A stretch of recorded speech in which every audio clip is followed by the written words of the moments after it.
The CBS Radio Mystery Theater presents...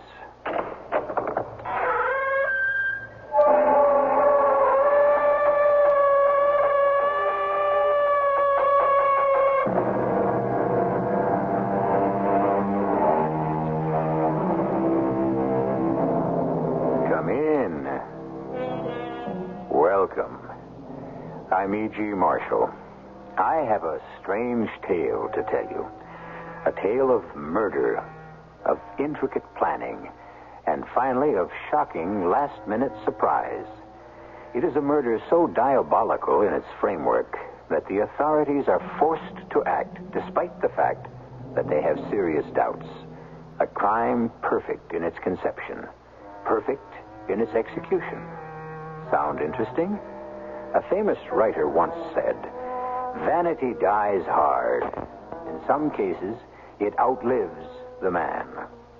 Listen now to the vanity of a murderer. Do you see this? It's my husband's revolver. You're still smiling.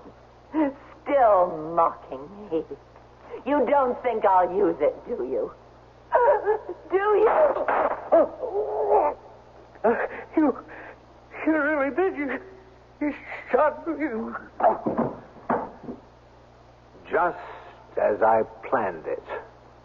Right on cue, Ray Calder. Right on cue.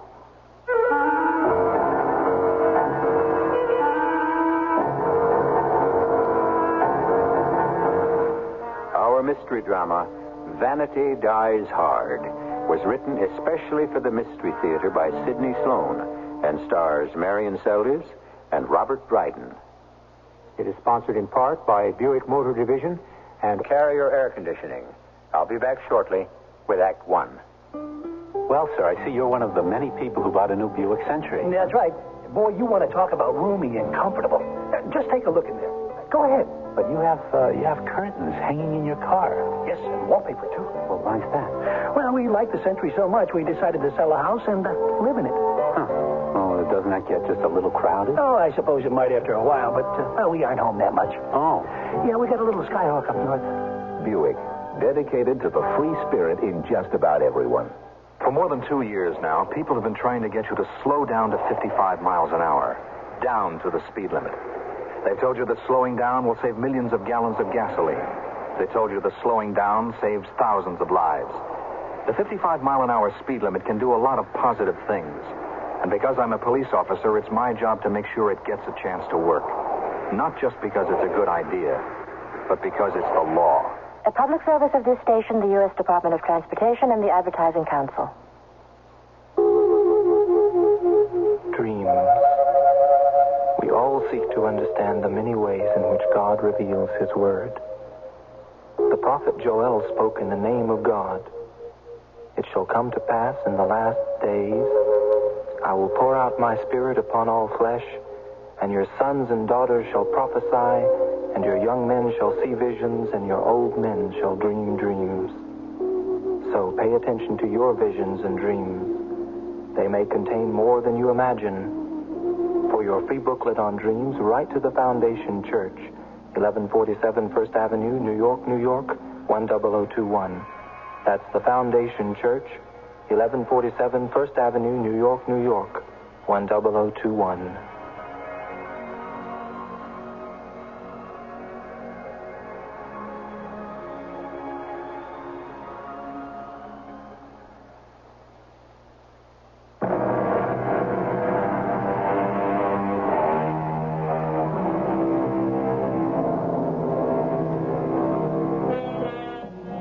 Michael Marchand considers himself a very successful man.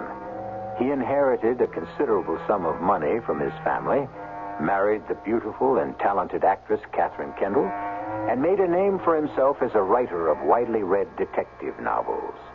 Life has been very good to him. He's comfortable, happy, and satisfied. The fact that he is called in by the police quite frequently to apply his deductive talents to the solving of a particularly complex murder also pleases him and bolsters his ego. Nothing in his life has impeded his progress. nothing has ever cast a shadow over his happiness. And then it happened. Coming. Kate, what brings you here? I'm sorry, Michael. I know how sacrosanct your studio and your work hours are, but I had to talk to you. You sound very serious. I've been wanting to talk to you for some time, Michael. We've hardly seen each other for almost 3 weeks. You with your rehearsals, me with a deadline for the next novel. Well, we've had a break in rehearsal. I've only got a few minutes. I have to be back. We're opening in Philadelphia in just 6 days. I wish you'd give up that frantic career and settle down. As your wife? Well, why not? You are my wife, you know. We don't need the money you make. It's my career, Michael. You knew that. Yes, I knew. But I didn't realize it would go on forever. Take up our entire life. It's about our life that I wanted to talk to you. Yes? I don't quite know how to say this. It's difficult. When we were married, you assured me that if I ever wanted to be free... Kate, what are you saying? Darling, I love you. Michael, there's someone else. I'm leaving you. Kate, please, don't turn away from me. I love you. Doesn't that mean anything to you? You don't love me. You love yourself. You're possessive. You want me because you can't bear to give up anything you think belongs to you. I'm going to a man who loves me and really needs me. Who? Who is it? Oh, you'll find out soon enough, so I may as well tell you.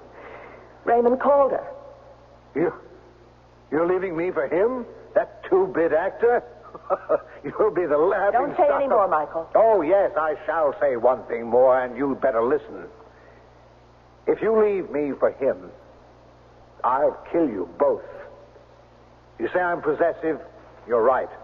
I'm also vindictive. And I wouldn't hesitate for a moment to destroy you both. Oh, Michael. That's really very good. You begin to sound more and more like those cheap, melodramatic detective stories you write. Leave my work out of this. Please forgive me, dear Michael. But actually, I've always thought of your work and you as pompous, almost comical. Your pretensions are ridiculous. Very well, Catherine. You will see how ridiculous I am. Oh, Michael. Your threats don't frighten me. You sound just like the characters you create.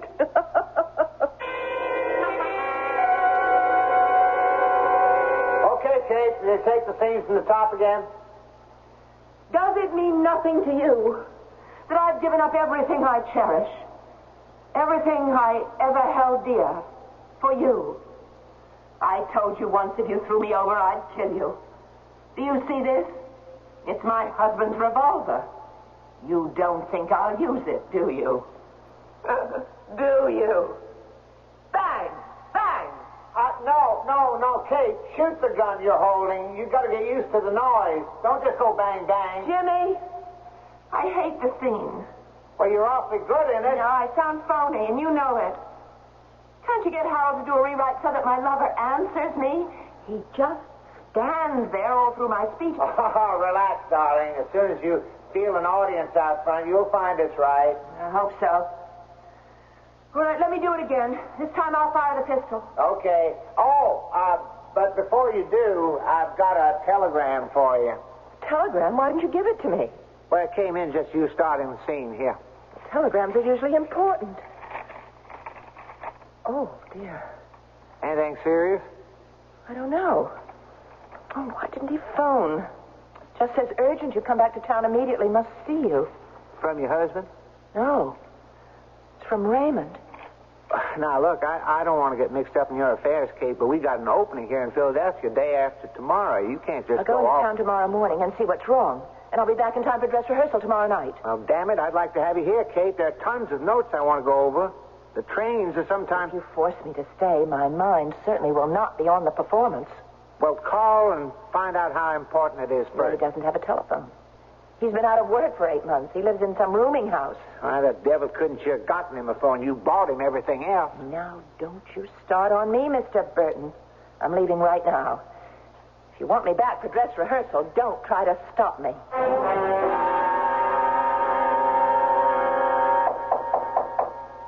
Coming. Yes? May I come in, Mr. Calder? Oh, who are you? Allow me to introduce myself. I am Michael Marchand. Oh, Catherine's husband. Yes, I know the name. I'd like to talk with you. Well, I don't think we have much to say to each other. Oh, I disagree.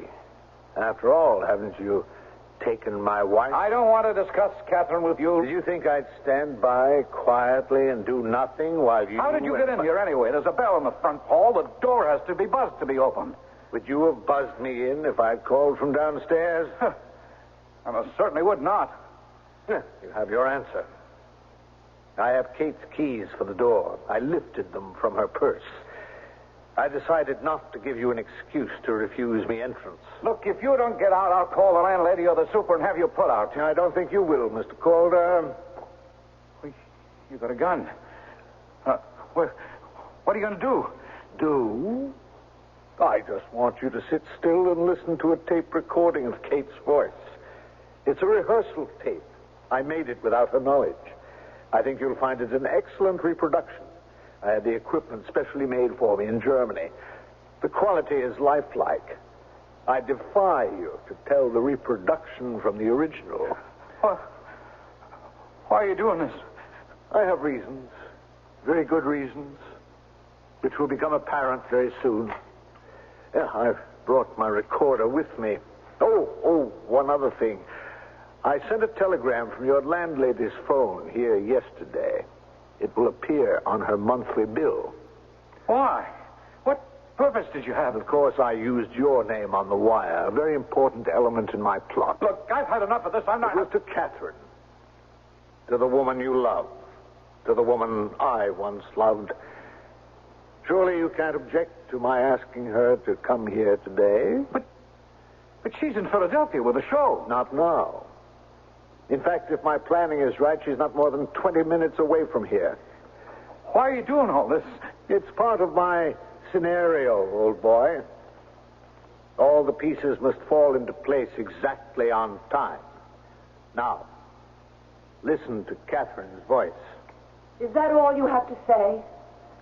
Does it mean anything to you that I've given up everything I cherish? Do you have to play so loud? Everything Everyone in the I house will held hear it. dear. That is my intention, Raymond.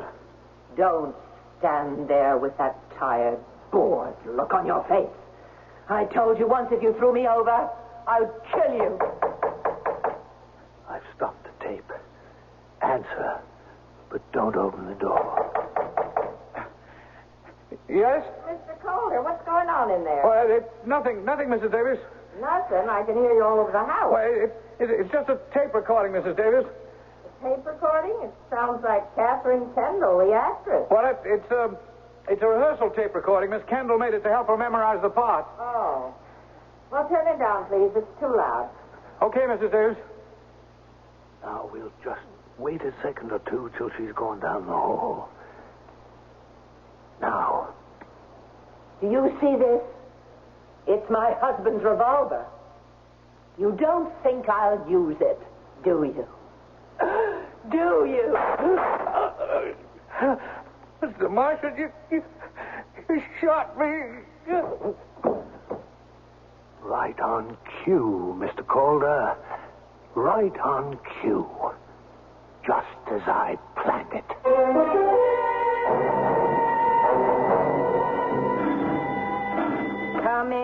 Coming. Oh, yes? I've got to see Mr. Calder. Oh, well, you could have rung his bell, Miss Kendall. I did. There's no answer. No answer? Well, that's strange. Come in. What do you mean, strange? I heard you up there in his room not 10 minutes ago.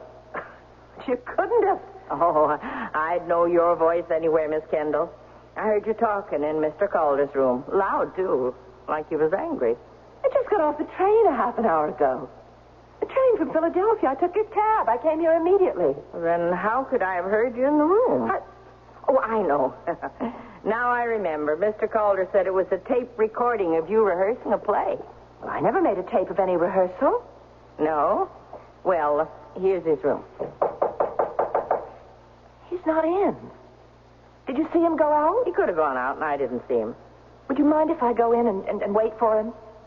No, why should I? It ain't as if he was a stranger. Door's locked. Oh, I got a pass key. There you are. You can go right in. Thank you. When he comes, I'll tell him you're in here. You know, what's this? The keys on the floor. Why, they're your keys, aren't they? It says KK on the holder. Well, they are my keys, but how did they get here? I thought I had them in my purse. That's why I had to ring for you. I couldn't find them. Well, no matter. Now, you just make yourself comfortable. Ray. Ray. Oh, my darling. Oh, what is it? What's the matter with him? He's been shot. Call a doctor, please. Hurry. It may be too late for a doctor. Oh, he looks dead.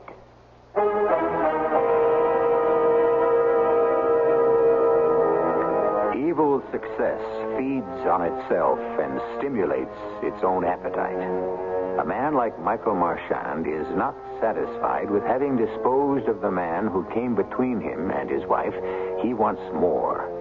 His intention is to entangle his wife in a web of suspicion and fabricated evidence to gain his ultimate objective: her humiliation, her disgrace, and finally, her destruction.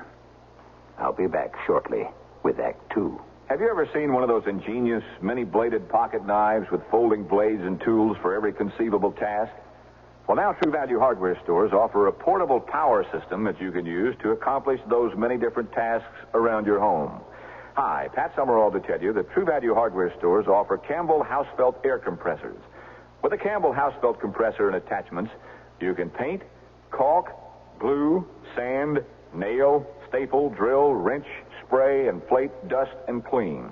And you can do things you had to do by hand before, like clean window screens, clear leaves from gutters, lubricate a car, spray insecticide, inflate tires and toys, and remove rust, and paint large areas fast.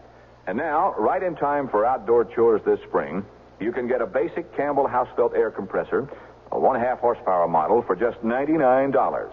You'll find this portable, versatile power system at your participating True Value hardware store. You can charge it on MasterCharge at most stores.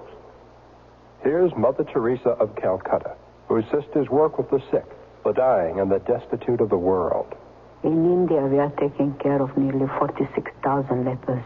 We are now in 54 cities in India. We go to the people. All our work is going to the people. Mother Teresa's sisters take care of the crippled and the unwanted. They have feeding centers and more, much of it due to the generosity of the American people. I'm happy to have this opportunity to personally thank the people of the United States because we have been able to feed so many, to take care of so many. For us, Catholic Relief Service, the people of United States have been the divine providence. Catholic Relief Services continues to assist Mother Teresa and her workers. Support CRS along with the U.S. Catholic Conference Office of Migration and Refugees, as well as other distinguished works of the American bishops through the American Catholic Overseas Aid Appeal.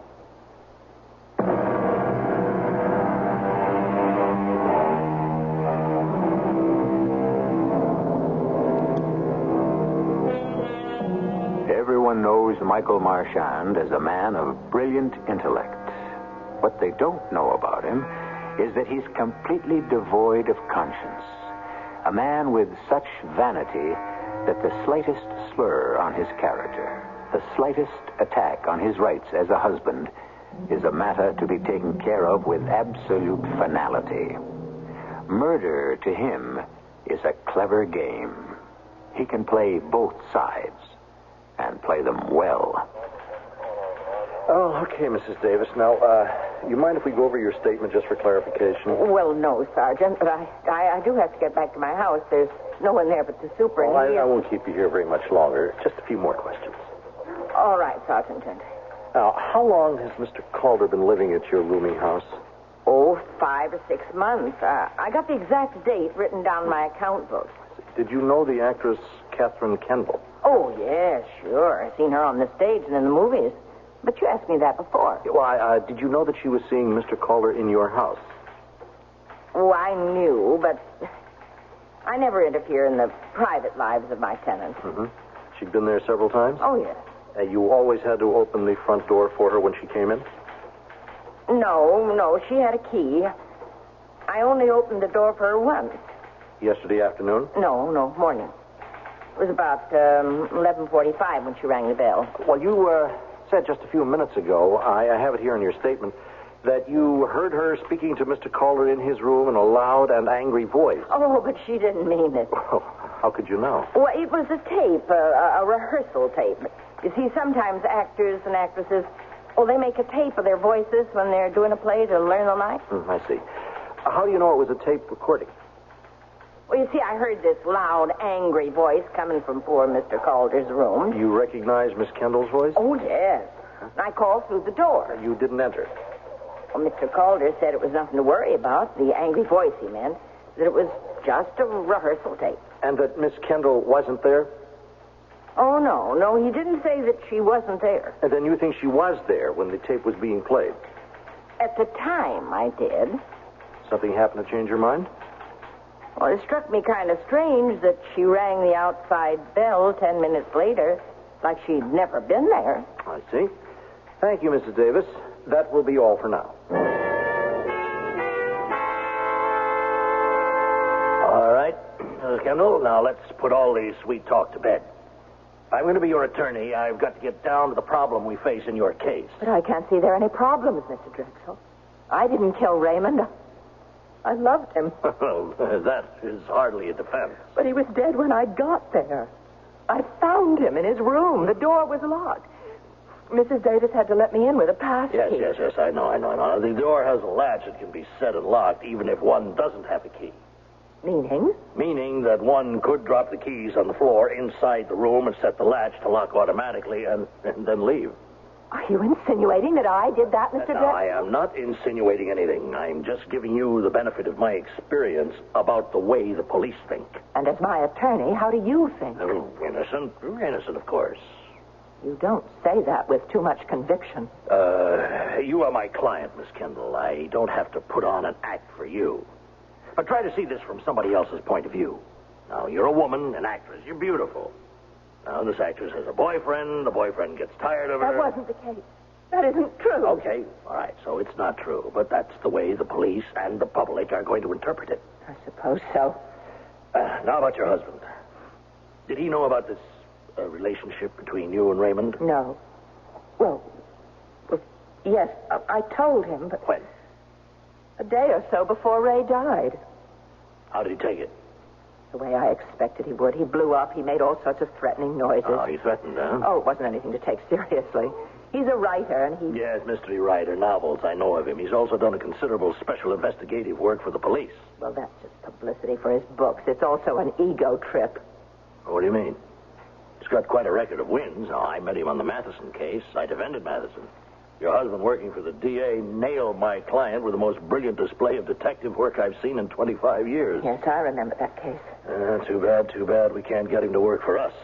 Are you mad? Well, it certainly would be a big help. Oh, that's bad news, Kate. What do I say to the backers of the play? Well, you'll have to tell them the truth. The police don't want me to have an out-of-town opening until the grand jury meets and decides whether or not they... Well, it's ridiculous. It's utterly ridiculous to think you'd do a thing like that. Oh, Jimmy, I can't bear it. Now, Kate, you've got to be strong. I haven't the slightest doubt the real killer will be found, and you've got to conserve your strength to fight back hard. Yes. I don't mind telling you whom I suspect in all this. You mean Michael? Is it possible? You know the kind of man he is. And you did tell him about Raymond. He got very melodramatic. He threatened to kill us both. Michael? Your husband's a talker, a poser, but definitely not a man of violence. He's always writing about it, investigating it, but he'd never do it. I think he's capable of it. I think he'd commit a violent crime. No. He spends too much time getting rid of his aggressions in his writing. Oh, excuse me. Burton here. Oh, yes, Phil.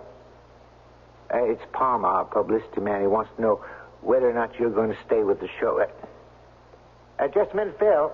Kate's right here with me. Well, what shall I tell him? Well, tell him I'll call him as soon as I know myself. Well, that's not much of an answer. Oh, I don't know. I don't know. Phil, she can't possibly know until she hears what the grand jury is going to do. Yeah, it's going to the grand jury tomorrow. We should get a quick decision. What? Oh, Phil, don't be funny. I'll call you back later.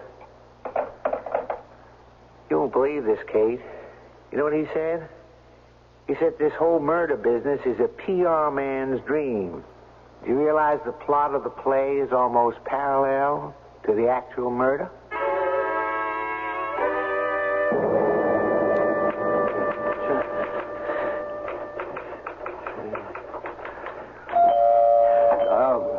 Just a moment.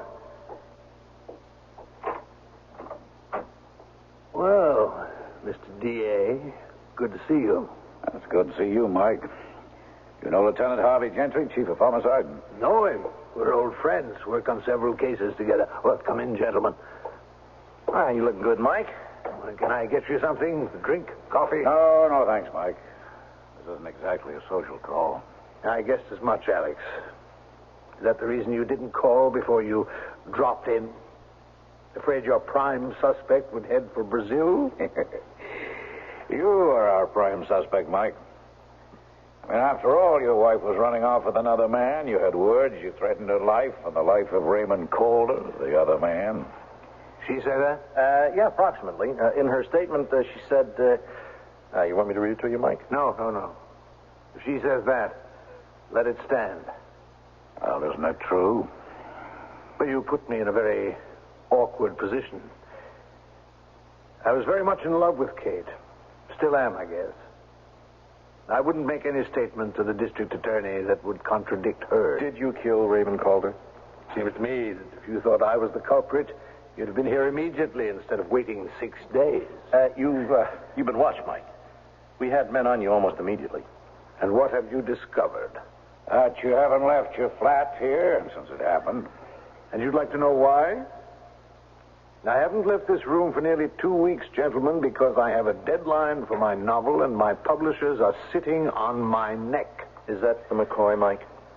I have a reservoir of frozen food in the fridge to exist on, and I have this stack of typed pages to prove I was working. Even the day that Catherine gave me the sack. And she came here to tell you? She was standing right where you're standing now, and she gave it to me brisk and cold like a weather report. But you threatened her and the man she was running away with. I don't know. She says I did. Maybe I did. I thought I'd lose my mind. What did you do? I tried to work.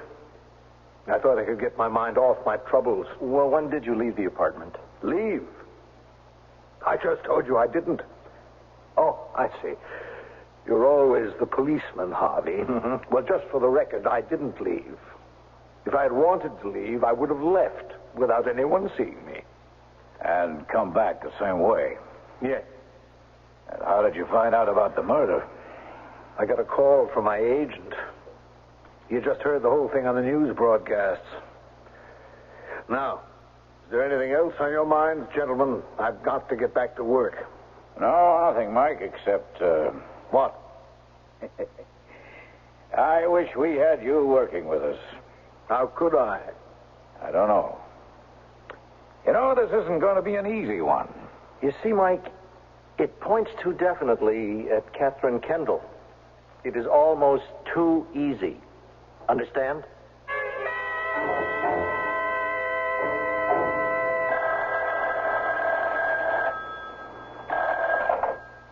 Hello? Catherine?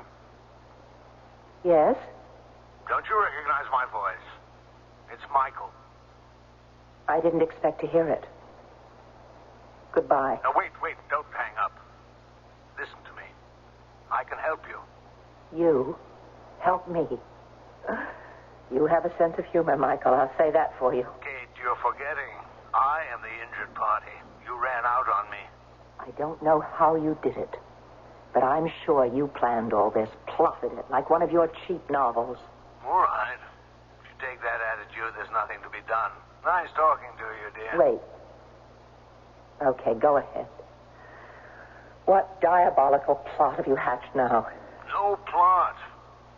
The DA, you know Alex. Yes. He wants me to work with the police on this case. What? I'd call you the prime suspect. I'm completely cleared. That's why he made me the offer. Oh, I just can't believe it. Don't you see how helpful I can be to you if I'm working with them? Look, Michael, you know I'm innocent. You know that out of sheer ego you planned this whole evil charade, and now you're asking me to be grateful to you for future favors? Well, I don't need you. I don't want you. Please stay away from me. Very well. You've given me your answer. I shall feel no compunctions in accepting the assignment from the DA. It just occurs to me, Michael, that the DA hiring you to solve a crime is like hiring the rat to guard the cheese.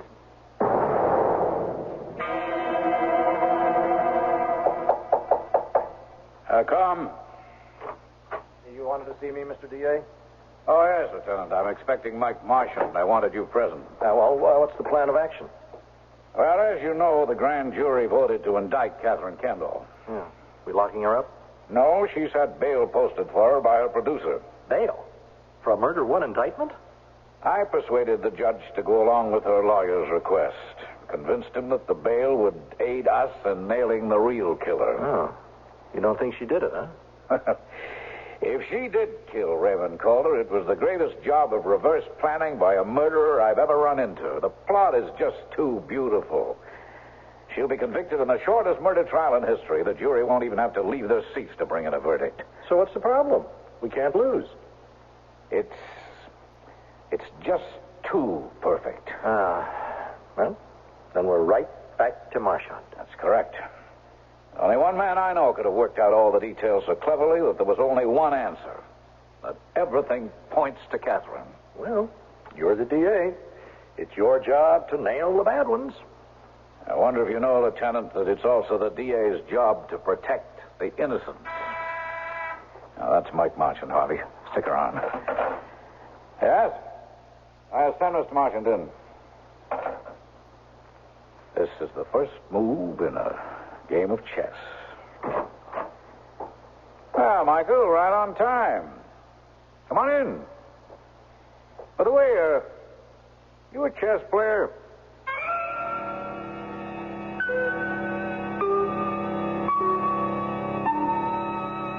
Michael Marchand is not above suspicion. The DA secretly considers him a prime suspect and wants him nearby where he can watch him. Perhaps the DA underestimates the evil intelligence of this man. We can be certain that Michael knows of the DA's suspicions and will find a way to turn them to his own advantage, perhaps even convince him of Catherine's guilt. The pieces to the puzzle are being skillfully slipped into place. I'll be back shortly with Act 3. Here we are talking with one of the thousands and thousands of people who bought a Buick this year. This is a Skylark, right? That's right. Pretty, huh? Indeed it is. You want to sit in it? I'll let you for $1.25. Do you charge to let people sit in your Skylark? Oh, this is a very nice car. Look, I figure when word gets out, people will be lined up for blocks. Hey, you want to honk the horn? Give me a dime. Listen, sir, Buick dealers let people do this for free. They do? Yeah. Well, I think they're missing a good bet. Buick, dedicated to the free spirit in just about everyone. The old gray area ain't what it used to be. Ain't what it used to be. Ain't what it used to be. The old gray area ain't what it used to be. Many long years ago. Keep your car in tune, your furnace working properly, and never burn trash. This reminder from your lung association is a matter of life and breath.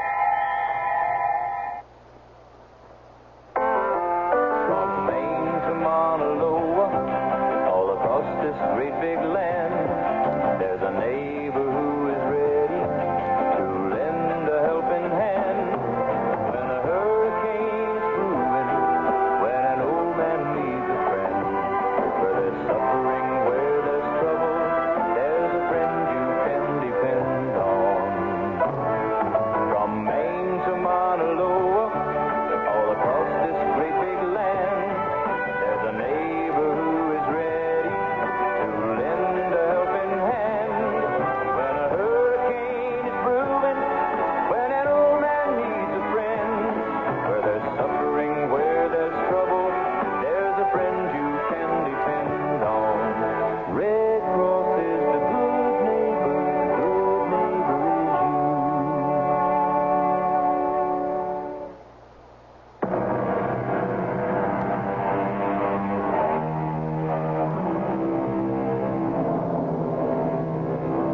court.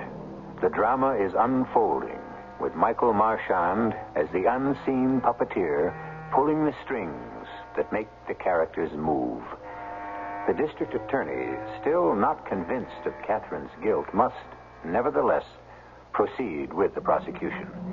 Catherine's lawyer, not really convinced of his client's innocence, must, nevertheless, proceed with her defense.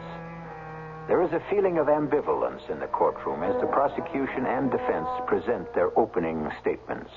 Ladies and gentlemen of the jury, it will not be necessary for the prosecution to indulge in appeals to your emotions.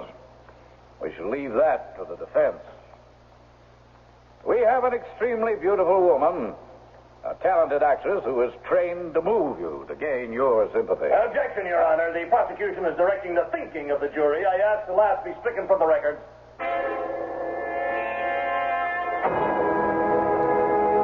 As the attorney for the defendant, it is my job to prove to you the charges against Kate Kendall are false.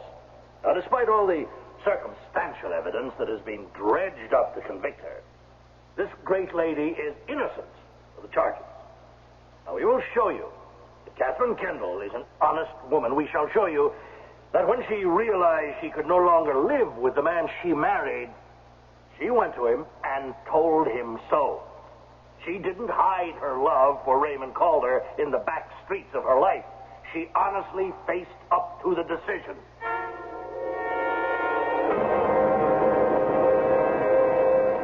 How do you think it's going to go, Counselor? You heard the opening remarks. Well, I was a little thrown by that back streets of her life routine. I mean, I thought that was laying it on too much. Well, trust me, I know more about jurors than you do. They like that kind of emotional appeal. It sinks right in. You know, they don't have to think. I wish they would think. I'd have a better chance. Look, Miss Kendall, everyone feels this case is hopeless. Hopeless? Well, I didn't do it. I'm innocent. You know it. I know it. I believe it. But do you think the jury is going to believe it? But I... And what's more, do you know that the prosecution has your husband secretly working for them? It doesn't surprise me. He told me he might be. Yes, they think they've got an airtight case against you. Circumstantial. You said that in your opening statement. All they've got is circumstantial evidence. Well, we pretend that circumstantial evidence won't stand up in court, but I can tell you it stands up very well. Many men have been convicted on purely circumstantial evidence. You paint my future in glowing colors, Mr. Drexel. Miss Kendall, will you believe me when I tell you that I do have your best interests at heart? I do. And I would like to give you some advice. The way things look, you'd have a better chance of copping a plea. What? Well, that's legal slang for changing your plea. To guilty? That's right. But I'm not guilty. You have had a better chance with the judge than you have with the jury. You plead guilty, the jury is dismissed. No. And the judge, yes, the No. Judge Murdoch, he's not a bad guy. No. He'll sentence you. No. He'll give you several years. You'll be eligible for parole in 3 years. Mr. Drexel. I don't want to play small legal games. I'm innocent.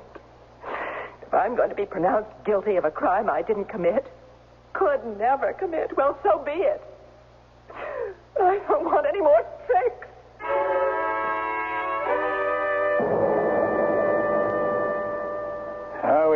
We still have one discrepancy, Mike, that we haven't been able to clear up. One weak spot in our case. What's that? Catherine got off the train from Philadelphia at 11:12 a.m. She took a cab and arrived at Mrs. Davis' rooming house at around 11:43. Well, what's the problem? Let's say it took her 5 to 10 minutes to get out of the station and catch a cab uptown, and 25 minutes for the cab ride. 25 minutes? That long? Midday traffic. Have you tried it to Mrs. Davis' place from the station? Well, no, but... Well, I have. 3 times. I have my timings here. I checked them with a stopwatch. 1, 24 minutes and 32 seconds. Then I made it in 23 minutes and 5 seconds. That last one was a slow one, over 27 minutes. Well, and she couldn't have been in the room when Calder was shot. She'd have been in a taxi blocks away from the scene of the crime. You've forgotten one thing. Yes? She could have taken a subway. I did, during the same time periods. My times to the door of Mrs. Davis' house from the station, 8 minutes and 34 seconds, 7 minutes 52 seconds, 9 minutes 10 seconds. Subway, yeah. So she could have done it after all. Now, here's my suggestion. Your questions should be concerned with her arrival at the rooming house.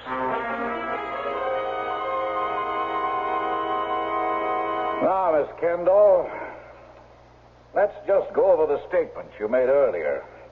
At what time did you arrive at the rooming house on the morning that Raymond Calder was shot? I believe it was around 11:45. Somewhere around that time. My train got into the station at 11:12. It took me about 30 minutes to get a cab and arrive there.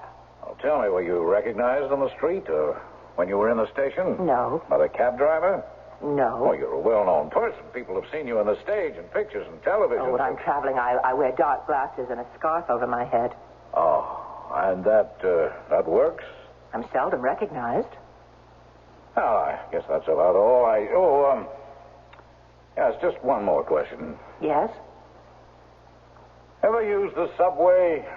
Yes, if I'm in a particular hurry. Wearing the same disguise, the dark glasses and the scarf? Yes, I guess so. And were you in a hurry that morning, Miss Kendall, March 14th, the morning you rushed to your lover's apartment? Well, you went to his room, no. You opened the door with a key, no. You turned the gun on him and shot him, no. and then you left your keys, you slipped out and pretended to be entering, and Mrs. Davis saw you at the front door. Objection, Your Honor, objection! Badgering the witness, I ask that the question and all the district attorney's remarks be stricken from the record.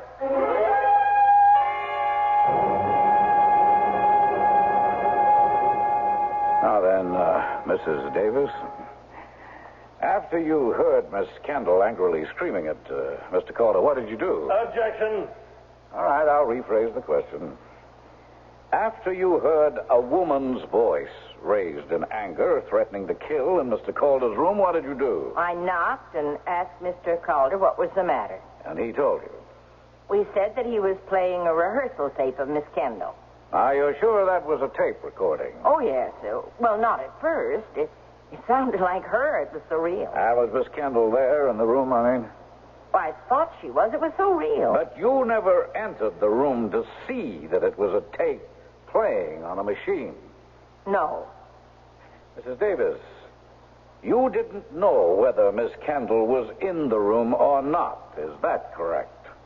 I never went inside the room at that time, so I don't know. I see. Now, just one more question. Did Ray Calder own a tape recorder? I'm sure he didn't. In the 5 months or more that he lived in my house, I never saw or heard one before that day. The day you heard Miss Kendall? That's right. And when you entered the room later after Miss Kendall arrived, did you see a tape recorder in the room? No. There was no tape recorder anywhere that you could see? None. Thank you, Mrs. Davis. You may have the witness, Mr. Drexel. One question, Mrs. Davis. You know what a tape recorder looks like? Well, I've heard a lot about them, but I've never really seen one. Well, then let me tell you that they come in all sizes, from a tiny one that could be carried in one hand to a giant-sized professional one used in recording studios. Oh? No, I never saw one. Then how would you know that there wasn't one in the room right in front of you?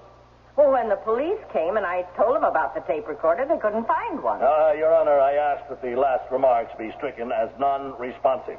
You may step down, Mrs. Davis.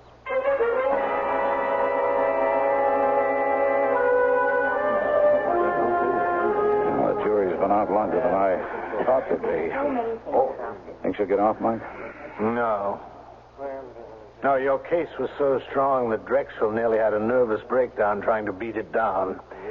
I'll give 100 to 1 odds the verdict is guilty. Oh, wait a minute. The jury's returning.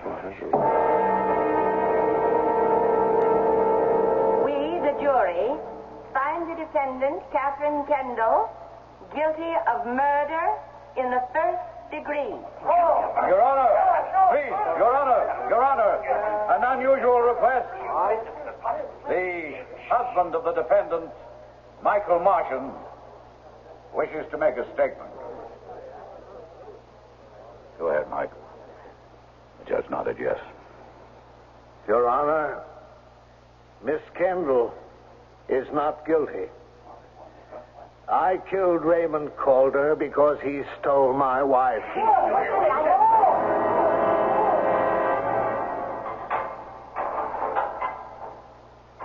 You can come back for me in about 10 minutes, guard. Nice of you to visit, Alex. I didn't know this was Visitor's Day. It isn't. I'm here because I'm a very curious guy. Curious?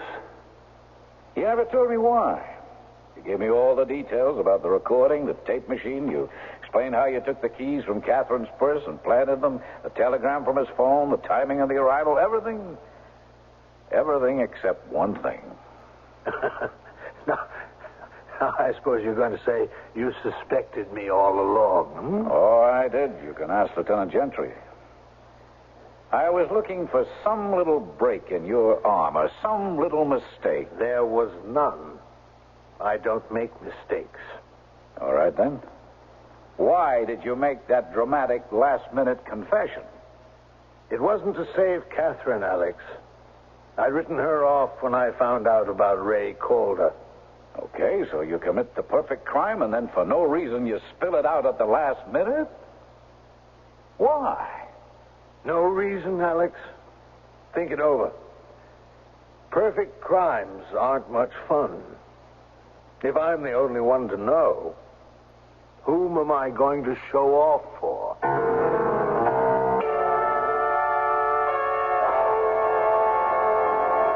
So there you have it.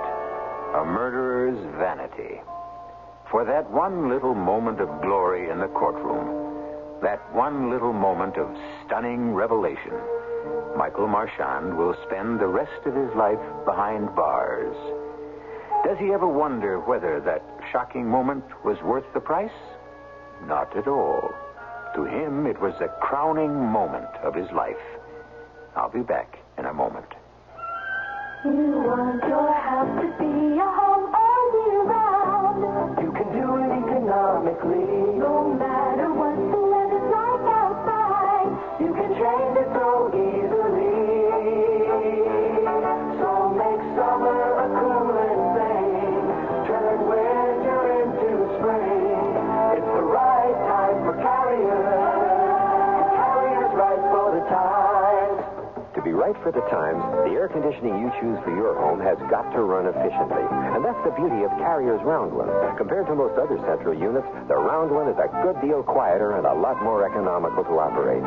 Your local Carrier dealer has a special pre-season offer on the Round One. Call him on it. So make summer a cooling thing. Turn winter into spring. It's the right time for Carrier.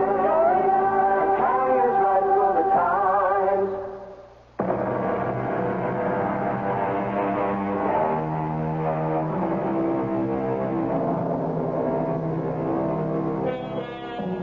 Vanity dies hard. In some cases, it outlives the man. In the annals of crime, the Calder case will be long remembered. Men engaged in the pursuit of criminals will speak of it as the perfect crime. And it was perfect in every detail, except one. The killer was a vain man, and his vanity demanded that he be praised for his brilliance. And so Michael Marchand, criminologist, writer, conscienceless murderer, was betrayed and defeated by his own ego. Our cast included Robert Dryden, Marion Seldes, Earl Hammond, Ian Martin, and Mary Jane Higby. The entire production was under the direction of Hyman Brown.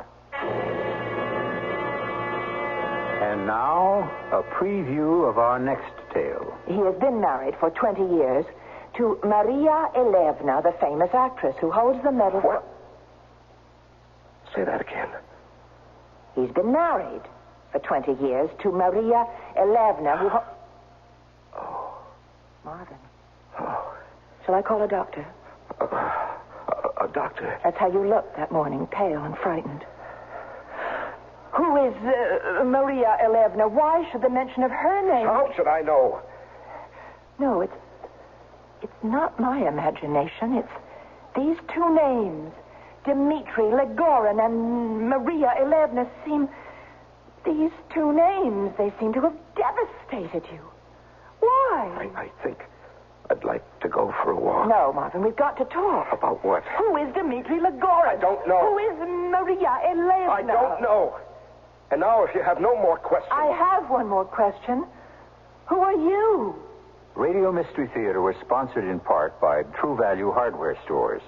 This is E.G. Marshall inviting you to return to our Mystery Theater for another adventure in the macabre. Until next time, pleasant dreams.